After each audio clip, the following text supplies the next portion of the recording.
Hey guys, welcome back to our another video of Travel USA.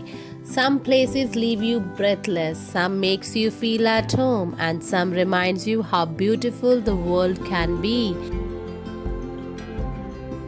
So the first one is Arches National Park. Step into a world carved by the time at Arches National Park. Towering red rock arches, glowing desert sunsets, and massive sunstone formation makes this place feels like another planet.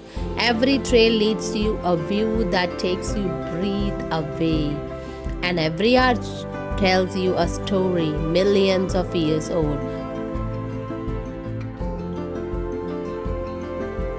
The another one is Charleston. It feels like stepping into a warm southern daydream. Charleston, cobblestone streets, pastel historic homes, peaceful waterfront views, and a charm that wraps around you the moment you arrive. And the final one is Bar Harbor, is where coastal beauty and quiet adventure come together. With crisp ocean breezes, rugged shorelines, and the stunning gateways to Acadia National Park. This town is pure magic. Sunrise here feels like the world waking up just for you.